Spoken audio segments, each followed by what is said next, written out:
Hello everyone, मेरा नाम हमीरा खान है और मैं बिहार से हूँ और मैंने ग्रेजुएशन किया है दिल्ली यूनिवर्सिटी से बीए पॉलिटिकल साइंस ऑनर्स में। अब मैं आपको कुछ अपने यूपीएससी प्रिपरेशन जर्नी के बारे में बताना चाहूँगी, कहाँ से मैंने इसकी शुरुआत की, कहाँ से मुझे लगा कि मुझे इस एरिया में, इस डोमेन में, इस डिपार्टमेंट में जाना चाहिए। जब मैं 12th स्टैंडर्ड में थी तभी मैंने डिसाइड कर लिया था कि मुझे यूपीएससी ही करना है और मैंने फिर कॉलेज में ये सेकेंड ईयर में ठाना कि मैं यूपीएससी के लिए प्रिपरेशन स्टार्ट करूँगी। फिर उसके बाद मैंने बहुत सारी यूट्यूब पे वीडियोस देखी। उन्होंने अलग अलग तरह के लोगों से बहुत कुछ जानने के लिए मिला, उनके अलग अलग ओपिनियन थे। मैंने उन सबको एक साथ एक्यूमुलेट करके और फिर उनके पॉइंट्स बनाए और फिर जो जो उनका मुझे तर्क अच्छा लगा उसको मैंने इम्प्लीमेंट किया अपने प्रिपरेशन जर्नी में। मैंने ऐसे ही किसी को भी फॉलो नहीं किया, मैंने सबको सुना, क्योंकि हर एक पर्सनालिटी जो भी बोल रहे हैं, हर एक पर्सन, उनका ऐसा नहीं है कि उनकी सारी ही जो वो बातें बताएं सभी सही हो, कुछ गलत भी हो सकती हैं, कुछ सही भी हो सकती हैं। तो जो मेरे हिसाब से मुझे सही लगा वो मैंने अडॉप्ट किया और उसे इम्प्लीमेंट किया अपनी जर्नी में। सबसे पहले जो लोग बोलते हैं कि एनसीईआरटीज़ पढ़ो और स्टैंडर्ड बुक्स पढ़ो, बिल्कुल सही बात है, आपको पढ़ना चाहिए, एनसीईआरटी पढ़ना चाहिए, लेकिन सिर्फ वहीं से सब कुछ नहीं आने वाला है। एनसीईआरटी ही सब कुछ नहीं है। कुछ स्टैंडर्ड बुक्स हैं, आप रेफ़र करिए, बिल्कुल रेफ़र करिए।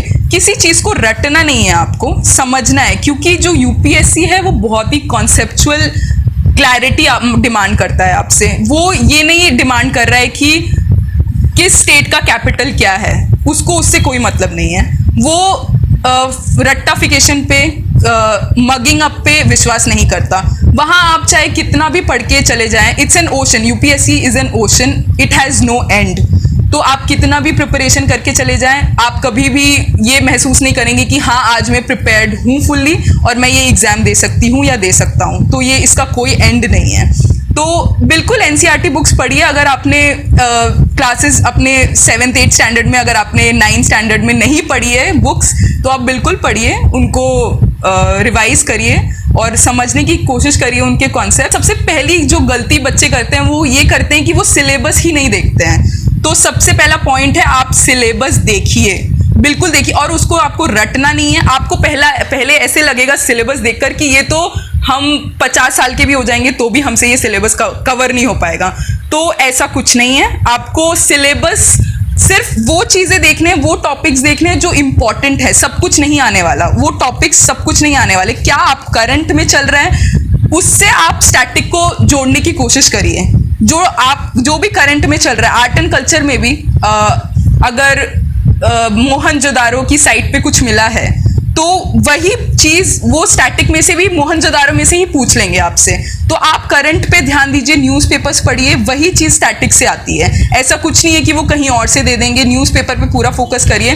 तो मैंने जब पॉलिटिकल साइंस लिया अपना, तो मैंने सबसे पहले तो अपना यूपीएससी का सिलेबस देखा, फिर उसके बाद मैंने अपने पॉलिटिकल साइंस जो मैंने लिया था ग्रेजुएशन में, उन सब्जेक्ट्स का सिलेबस देखा कि उनके सिलेबस और यूपीएससी के सिलेबस में क्या सिमिलैरिटी है। तो उस हिसाब से मैं टॉपिक्स पढ़ती थी। जैसे मैं आपको बताऊंगी कि मेरा एक टॉपिक था ग्लोबलाइजेशन, पॉलिटिकल साइंस जब मैंने लिया था उसका ये था। तो ये टॉपिक हमारे GS1 में भी है यूपीएससी के। तो मैंने सिर्फ वही टॉपिक पढ़ा था अपने पॉलिटिकल साइंस के लिए। इधर मैं यूपीएससी की भी प्रिपरेशन कर रही थी और इधर मैं कॉलेज की भी पढ़ाई कर रही थी। तो इस तरीके से मैंने स्मार्टली पढ़ाई की।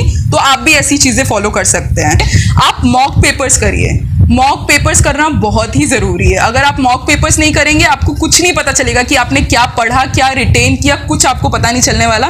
प्लीज़ मॉक पेपर्स करिए। बहुत सारी साइट्स हैं जहां से आप हेल्प ले सकते हैं। मैं आपको बताना चाहूँगी कि इनसाइट्स IAS बहुत अच्छी साइट है, वहाँ से आप हेल्प ले सकते हैं। IAS बाबा बहुत अच्छी साइट है, वहाँ से आप हेल्प ले सकते हैं। फोरम IAS बहुत अच्छी साइट है, आप वहाँ से हेल्प ले सकते हैं। बहुत सारी साइट्स हैं, वहाँ से आप प्रैक्टिस कर सकते हैं MCQs की, या अगर आपको मेंस के लिए पढ़ना है तो आप पढ़िए, फिर उसके बाद आप क्वेश्चंस की प्रैक्टिस करिए। वो बहुत ज़्यादा इंपॉर्टेंट है। जो भी आप पढ़ रहे हैं प्लीज़ उसको मॉक टेस्ट दीजिए उसका, वो बहुत ज़रूरी है। बच्चे ये बहुत बड़ी गलती करते हैं कि वो पढ़ लेते हैं बस और फिर उनको टेस्ट नहीं देना। टेस्ट से भागते हैं बच्चे। वो सोचते हैं कि हम सिर्फ एग्जाम में सेंटर में जाके टेस्ट देंगे तो एक दिन में कुछ नहीं होने वाला, वो with practice it is going to come. SSC RM में मैं एक्चुअली V2 मीडिया की वजह से ही आई हूँ। मुझे बिल्कुल SSC RM का आइडिया नहीं था और ये तनवीर सर की बदौलत है जो मैं यहाँ हूँ। उनकी ही गाइडेंस की, उन्होंने बहुत आई थिंक बहुत सारे बच्चों को गाइड किया है अपने प्लेटफॉर्म के थ्रू और बहुत सारे बच्चों को मोटिवेशन दिया है। मुझे कोई आइडिया नहीं था SSC RM के बारे में, लेकिन इन्होंने ही बताया कि SSC RM भी आपको कोचिंग प्रोवाइड करती है और यहाँ बहुत ही नॉमिनल फीस में पढ़ाई होती है, आपको गाइडेंस मिल सकती है।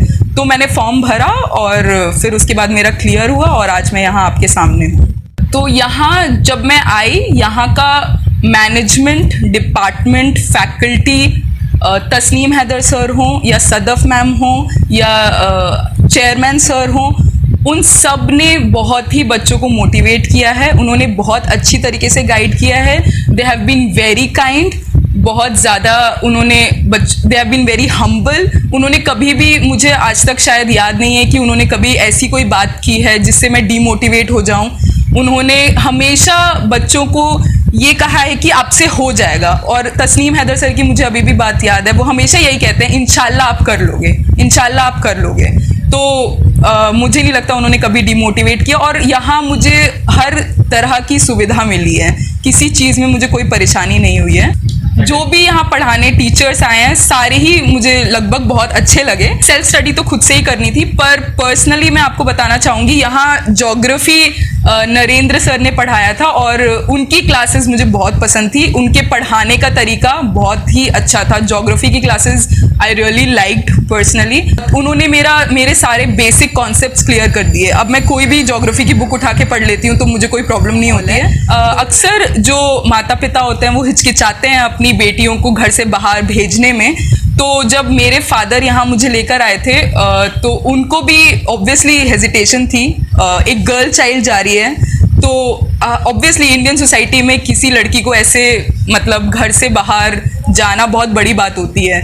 तो मेरे पापा भी बहुत हेजिटेट हुए, लेकिन फिर फिर मेरे फादर ने यहाँ का माहौल देखा और फिर उनको पता चला कि यहाँ पर ऐसा कुछ है नहीं, मतलब कुछ आपके यहाँ किसी चीज़ का रेस्ट्रिक्शन नहीं है, आप कोई भी तरह के कपड़े पहन सकते हैं। बहुत घर जैसा माहौल है यहाँ का।